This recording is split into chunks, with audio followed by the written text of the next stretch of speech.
Hi అండి 36 blouse కొలతలతో back part front part A విధంగా కట్ చేశానో ముందు వీడియోలో పెట్టాను కదండి. ఇప్పుడైతే హ్యాండ్స్ షేప్ ముక్కలు ఏ విధంగా కట్ చేసుకోవచ్చు ఈ వీడియోలో చెప్తానండి. మనకి back part front part cut చేయగా మిగిలిన క్లాత్ ఈ విధంగా మిగిలింది. మనకి కింద వైపు హెచ్చు తగ్గులు ఏమన్నా ఉంటే కట్ చేసేసుకోవాలండి.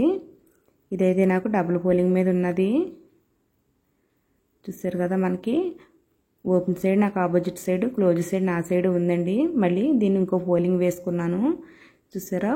ఓపెన్ సైడ్ నాకు ఆపోజిట్, క్లోజ్ సైడ్ నా సైడే వేసుకున్నాను. ఈ విధంగా వేసుకున్న తర్వాత కింద వైపు అయితే మీరు చేతి పని చేసుకునేలాగైతే 1.5 ఇంచు తీసుకోవాలి. పైపింగ్ వేసుకునేలాగైతే 1/2 ఇంచు తీసుకోవాలండి. తర్వాత హ్యాండ్ పొడవు నేను 9 ఇంచెస్ పెట్టుకుంటున్నానండి. 9 ఇంచెస్కి ఖర్చు కోసం 1/2 ఇంచు కలిపి 9.5 ఇంచెస్కి హ్యాండ్ పొడవు ఈ విధంగా మార్కింగ్ చేసుకున్నాను. తర్వాత మనకి హ్యాండ్ డౌన్ కోసం 3.5 ఇంచెస్కి అయితే మార్కింగ్ చేసుకోవాలండి. ఈ విధంగా మార్కింగ్ చేసుకున్న తర్వాత మనకి చంక లూజ్ వచ్చేసి 9 ఇంచెస్ ఇచ్చారు కాబట్టి ఇక్కడ నుంచి 9 ఇంచెస్ దాకా ఒక మార్కింగ్ చేసుకుని ఈ పైవైపు భాగాన 1 ఇంచ్కి మార్కింగ్ చేసుకుని ఈ 1 ఇంచ్ మార్కింగ్కి మనకి చంక లూజ్ చేసుకున్న మార్కింగ్కి డౌన్ అయితే ఈ విధంగా మార్కింగ్ చేసుకోవాలండి. తర్వాత మనకి హ్యాండ్ లూజ్ వచ్చేసి 6.5 ఇంచెస్ ఇచ్చారు. ఈ రెండు మార్కింగ్ కలిపి ఈ విధంగా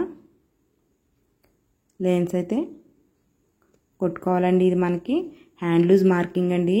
కొచ్చుల కోసం మనము 2 ఇంచెస్ కానీ 1.5 ఇంచెస్ కానీ తీసుకోవచ్చు. కానీ మనకి ఇటు సైడ్ అయితే సరిపోలేదండి. మనకు అక్కడ చంక దగ్గర కలాస్ ముక్కలు పడతాయి, చిన్న చిన్న ముక్కలు అదుక్కోవాల్సి ఉంటుందండి. తర్వాత నేను వేసుకుంటాను. ఇప్పుడైతే నేను చేసుకున్న మార్కింగ్ ప్రకారం కట్ చేసేసుకుంటున్నానండి. తర్వాత ఇక్కడ మధ్యలో ఒక టస్క్ అయితే పెట్టుకోవాలి.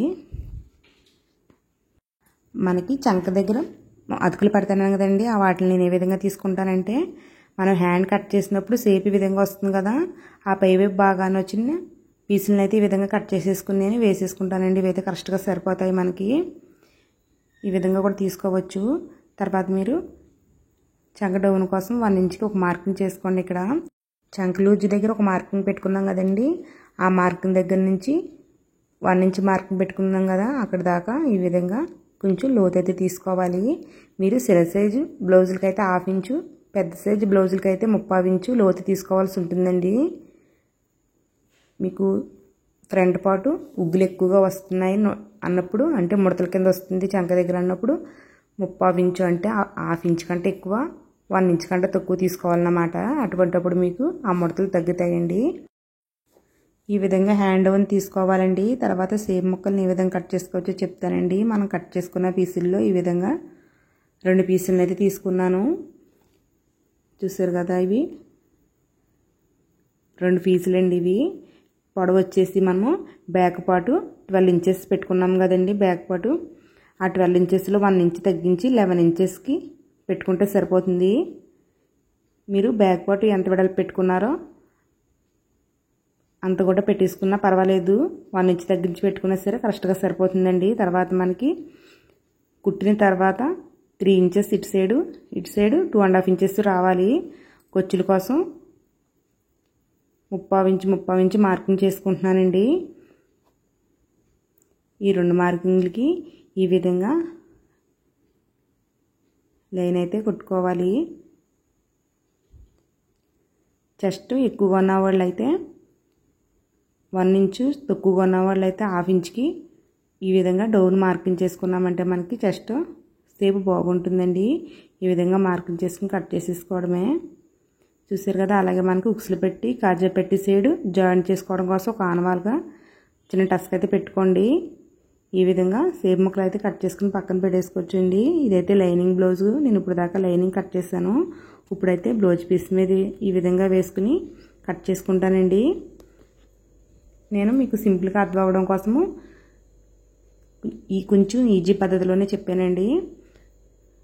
అలాగే మనకి నడుము లూజు, హ్యాండ్ లూజు అంటే నడుము లూజు, హ్యాండ్ లూజు అంటే 2 కొలతలతో మాత్రమే మొత్తం బ్లౌజ్ కటింగ్ కూడా చేయొచ్చండి.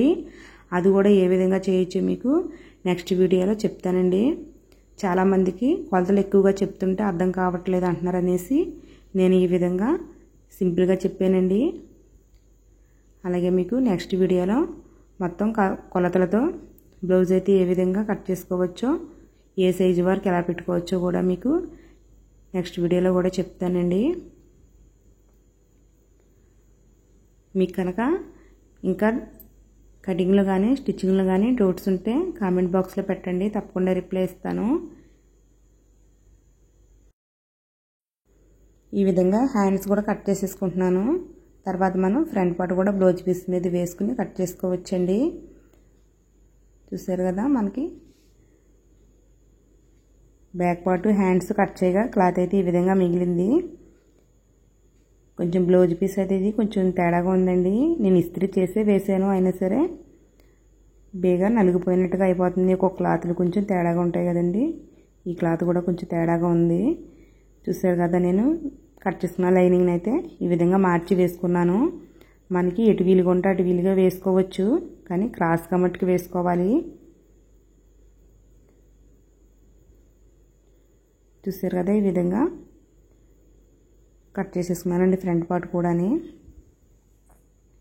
మీకు కొత్తగా టైలరింగ్ నేర్చుకోవాలంటే మీకు ఎక్కువ పెట్టుబడి ఏం పెట్టక్కర్లేకుండానే కత్తిరి టేపు ఉంటే సరిపోతుందండి.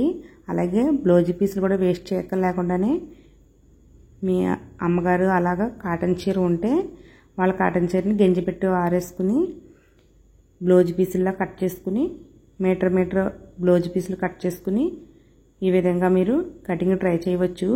అలాగే 2-3 బ్లౌజులు మీరు చేతితో కనుక కుడితే మీకు బాగా అర్థమవుతుందండి. మీకు అలా అలవాటైన తర్వాత మిషన్ కొనుక్కుని అప్పుడు స్టిచ్చింగ్ చేసుకోవచ్చు.